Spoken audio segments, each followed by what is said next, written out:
Hello दोस्तों, हम आपको जीवाणु जनित रोगों के बारे में कुछ महत्वपूर्ण जानकारी देता हूँ कि कौन कौन से ऐसे रोग हैं जो जीवाणु के द्वारा होते हैं। तो सबसे पहले अपन लेते हैं ट्यूबरक्लोसिस।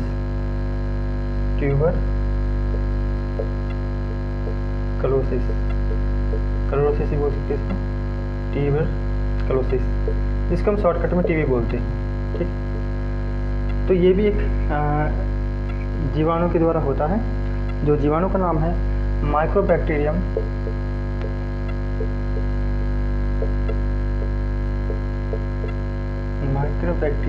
ट्यूबरक्लोसिस। ठीक है, ट्यूबरक्लोसिस, जिसे हम टीबी रोग कहते हैं। दोस्तों, इसका जो लक्षण होता है वो व्यक्ति को बार बार खांसी होती है। जो टीबी जो रोग होता है उसमें जिसे हम क्षयरोगी बोलते हैं, इसमें फेफड़ों में इन्फेक्शन हो जाता है, फेफड़े काफ़ी डैमेज हो जाते हैं। तो इसका जो मुख्य कारण है जो माइक्रोबैक्टीरियम ट्यूबरक्लोसिस है, जो एक प्रकार क्या है, जीवाणु है। ठीक है, तो कई बार एग्जाम में पूछ लिया जाता है कि टीबी या क्षय रोग का मुख्य कारण कौन सा जीवाणु है, माइक्रोबैक्टीरियम ट्यूबरक्लोसिस। ठीक है दोस्तों, एक हो गया ये। सेकंड हो गया अपन प्लेग। ठीक है, एक होता है प्लेग। प्लेग जो रोग होता है वो पास्चुरेला पेस्टिस नामक जीवाणु से होता है। पास्चुरेला, ठीक है, पेस्टिस, इस जीवाणु के द्वारा ये होता है। तो इसका लक्षण क्या है कि प्लेग जो रोग होता है उसमें क्या है कि मृत्यु होती है आदमी की तुरंत ही, जो चूहे के कारण या चूहे के काटने से, या जो चुकंदर होता है, चुकंदर छोटा सा स्तनधारी होता है, चूहे के समान में जीव होता है। ठीक है, आपने देखा हो चुकंदर, उसके काटने से ये प्लेग रोग होता है। ये इतना भयानक रोग है, ये एक प्रकार की संक्रामक बीमारी है कि इसे गांव के गांव साफ हो जाते हैं। ठीक है, एक बार 1920 में भारत में प्लेग आया था। उस टाइम पे क्या होता, गांव के गांव साफ हो गए थे, बहुत से लोगों की जान गई थी। तो ये भी क्या है, एक खतरनाक रोग है। कौन सा, प्लेग। इसका जो जीवाणु का नाम है वो है पास्चुरेला पेस्टिस। ठीक है, तीसरा ले दिया अपन डिप्थीरिया। ठीक है, डिप्थीरिया, यह जो रोग होता है, जो दोस्तों यह भी एक जीवाणु जनित रोग है, जो कोरोनोबैक्टीरियम डिप्थेरी, कोरोनोबैक्टीरियम डिप्थेरी के द्वारा ये रोग होता है। ठीक है, डिप्थेरी, ये जीवाणु होता है कोरोनोबैक्टीरियम डिप्थेरी, जिसके द्वारा ये होगा डिप्थीरिया रोग होता है, जो गले में होता है। ठीक है, तो ये रोग देखिए, आगे देखिए, तो इन चीज़ों को ध्यान रखना कि कौन कौन से रोग जीवाणु जनित हैं। इसके बाद मैं वायरस के द्वारा होने वाले रोगों के बारे में आपको जानकारी दूंगा। फिलहाल आप जीवाणु जनित रोग के बारे में सुनेंगे। तीसरा जो रोग है वो है टाइफाइड। ठीक है, सॉरी, चौथा जो रोग है वो है टाइफाइड, जिसे हम हिंदी में मोती जरा कहते हैं। टाइफाइड, ठीक है, मोती जरा। इसमें क्या होता है, हल्का सा बुखार रहता है, जिसको हम ज्वर बोलते हैं, और शरीर में छोटे छोटे दाने निकले हुए होते हैं, सिरदर्द रहता है, थकान महसूस होती है, जिसको हम टाइफाइड कहते हैं। ये साल्मोनेला एक जीवाणु होता है, साल्मोनेला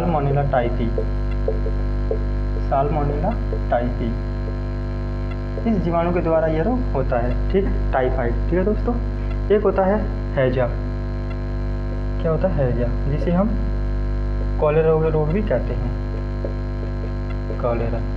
ठीक है, इसमें क्या होता है दोस्तों, हैजा में आदमी में क्या प्यास बहुत ज़्यादा लगती है, आदमी थक जाता है और एकदम मतलब थकान से महसूस होती है, कभी उल्टी या दस्त काफ़ी बार होते हैं। ठीक है, हैजा में। तो इसका जो रोगाणु का नाम है वो विब्रियो कॉमा या विब्रियो कैलोरी। ठीक है, इसके द्वारा यह रोग होता है। यह एक प्रकार का जीवाणु होता है जो दूषित जल या दूषित भोजन को ग्रहण करने से भी फैलता है। ठीक है, कौन सा, हैजा या कॉलेरा। एक होता है दोस्तों नेक्स्ट देखिए, एक होता है निमोनिया। यह भी एक जीवाणु के द्वारा होता है। ठीक है, निमोनिया, ये जो निमोनिया जो जीवाणु होता है, जो सीधे फेफड़ों पे इन्फेक्ट करता है, फेफड़ों को ये कमज़ोर करता है, ये ठंड के कारण, सर्दी के कारण होता है। जो डिप्लोकोकस न्यूमोनी, डिप्लोकोकस न्यूमोनी नामक जीवाणु के द्वारा होता है। ठीक है, किसके द्वारा? डिप्लोकोकस न्यूमोनी जीवाणु के द्वारा। ठीक है, ये आपको पता लग गया। इसमें क्या होता है? डायरेक्ट फेफड़ों में इन्फेक्शन होता है ठंड के कारण या सर्दी के कारण। ये भी खतरनाक रोग है, लेकिन ये संक्रामक नहीं है। ठीक है, और देखिए दोस्तों, कौन कौन से ऐसे और भी रोग हैं जो किसके द्वारा फैलते हैं? जीवाणु के द्वारा। तो न्यूमोनिया ये हो गया, और भी आप आगे देखेंगे। एक है भोजन विषाक्तता। ठीक है, क्या? जिसे भोजन विषयुक्त हो जाता है, विषाक्तता। इसमें क्या है? जो भोजन है जो क्या होता है? विषयुक्त हो जाता है, जिससे हम बीमार पड़ सकते हैं। ठीक है, वो होता है क्लोस्ट्रीडियम बोटुलिनम। Clostridium botulinum.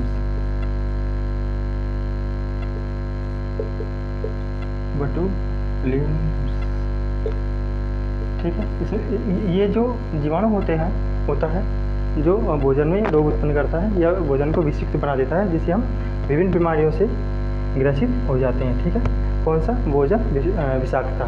ठीक है दोस्तों, अब देखो कुष्ठ रोग। कुष्ठ रोग,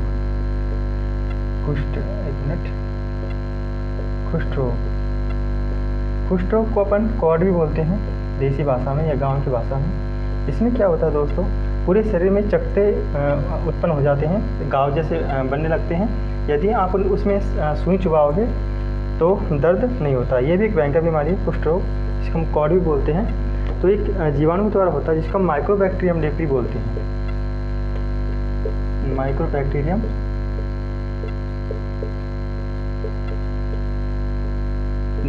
लेप्री। ठीक है, माइक्रोबैक्टीरियम लेप्री के द्वारा ये कुष्ठ रोग होता है, जिसमें शरीर में चकत्ते बन जाते हैं, घाव बन जाते हैं। यदि आप उसमें सुई चुभोगे तो उसमें असर नहीं होगा। ठीक है, कहने का मतलब ये उसमें दर्द नहीं होगा। ठीक है, हो गया कुष्ठ रोग। नेक्स्ट देखिए, तो सब क्या? ये जीवाणु जनित ये रोग है। एक होता है टिटेनस। टिटेनस रोग है, जो एक जीवाणु होता है जिसका नाम क्लोस्ट्रीडियम टिटेनी होता है। इसका रोग जो जीवाणु होता है, जो क्लोस्ट्रीडियम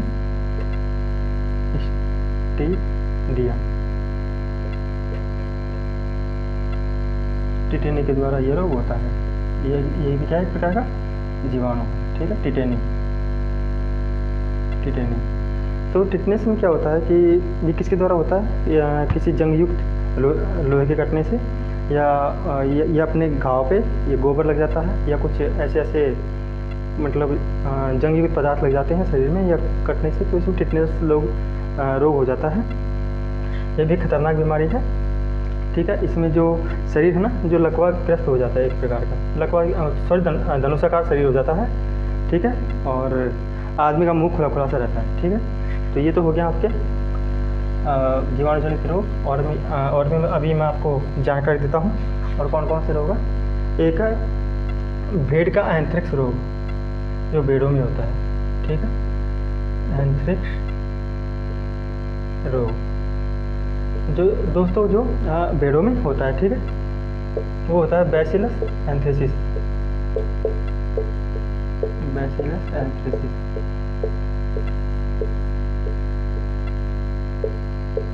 बैसिलस एंथ्रेसिस। तो ये भेड़ों में इस प्रकार के रोग होते हैं। तो अभी मैंने आपको बताया जीवाणु जनित रोग कि कौन कौन से रोग जीवाणु के द्वारा होते हैं। ठीक है, तो ये आपके महत्वपूर्ण रोग हो गए जो जीवाणु के द्वारा होते हैं।